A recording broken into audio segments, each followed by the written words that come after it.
21वीं सदीअ जी औरत बाइख्तियार। 21वीं सदीअ जी औरत बाइख्तियार कीअं थी सघे? जेको मुंहिंजे नज़र में आहे या मां जेको हिन मंज़िल ते पहुती आहियां, जेका मुंहिंजी राय आहे त 21वीं सदीअ जी औरत तॾहिं ई पंहिंजे मंज़िल ते पहुची सघे थी ऐं बाइख्तियार थी सघे थी जॾहिं त हुनखे इहो अहसासु ॾियारियो वञे त तूं मर्द खां घटि कोन आहीं, तूं बि उहो कमु करे सघीं थी जेको हिकिड़ो पुटु हिकिड़ो भाउ करे सघे थो। अहिड़ी तरह सां उनखे तालीम ज़रूरी आहे। छो जो मुंहिंजी मिसाल साम्हूं अगरि मूं वटि तालीम न हुजे हा त मूंखां को बि मुंहिंजो अंगूठो हणाए जेको मुंहिंजे रोज़गार जो ज़रियो हो उहो फुरे सघियो पिए, पर मूं वटि तालीम हुई। उन मूंखे ॻाल्हाइणु सेखारियो, पंहिंजो दिफ़ा करणु सेखारियईं, पंहिंजो हक़ु वठणु सेखारियईं। तालीम असांजे मुआशिरे में, असांजे माहौल में नियाणीअ लाइ ज़रूरी आहे। पर मां इहो बि उन्हनि भेनरुनि ऐं नियाणियुनि खे ज़रूरु चवंदसि त बाइख्तियार थियण लाइ असांखे क़ुर्बानियूं बि ॾियणियूं पवंदियूं आहिनि। उहे असांजे ख़्वाहिशुनि जूं क़ुर्बानियूं हुजनि जेके असांजे किरदार खे मज़बूत कंदियूं आहिनि। अगरि असांजो किरदारु मज़बूत न हूंदो त असां बाइख्तियार कोन थी सघंदियूंसीं।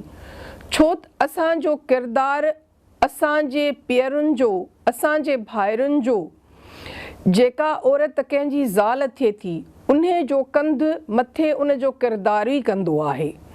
त मां चवंदसि त औरत खे चादर ऐं चार दीवारीअ जो तक़दुस बरक़रार रखणु घुरिजे। आज़ादी इहा नाहे त असां छुड़वाग थी वञूं ऐं असां रवागिचिन में करे हलंदा वतूं। बिल्कुलु असांखे नौकरियुनि करण जो बि हक़ु आहे। असांखे दुनिया जो कहिड़ो कमु न आहे जेका औरत नथी करे। अॼु मां ॾुखे में ॾुखियो दुनिया जो कमु मां सम्झां थी त ज़रूरु थी सघे थो, नामुमकिन कोन्हे। ज़मींदारी ऐं दुश्मनीअ में ज़मींदारी करणु ॾाढो ॾुखियो कमु हो, पर नामुमकिन कोन हो। पर मां सम्झां थी त मूं पंहिंजे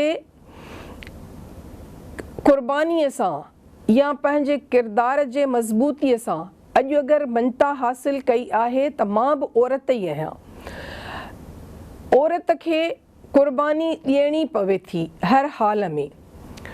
हूअ पंहिंजे किरदार खे मज़बूत करे ऐं खोड़ सारियूं ॾुखियायूं उहे उनखे सब्र सां बर्दाश्त करण खां पोइ बिल्कुलु मां चवंदसि त 100% हुनखे बाइख्तियारी मिली वञे थी। उहा पंहिंजे हक़नि में बाइख्तियार थी सघे थी, पंहिंजे पीउ वटि, पंहिंजे भाउ वटि, पंहिंजे मुड़ुस वटि। त मां इहो ई चवंदसि त मर्द सां गॾु औरत खे बि घणनि शयुनि लाइ कंप्रोमाइज़ करिणो पवे थो। कंप्रोमाइज़ खां सवाइ ज़िंदगी हली कोन थी सघे। ज़िंदगी जी गाॾी ज़ाहिर आहे मर्द औरत गाॾीअ जा ॿ फीथा आहिनि, हिकु फीथे सां गाॾी कोन हलंदी, ॿिनि फीथनि सां ई गाॾी हलंदी आहे। विज़िट कयो अवामी आवाज़ मीडिया ग्रुप जी वेबसाइट awamiawaz.pk।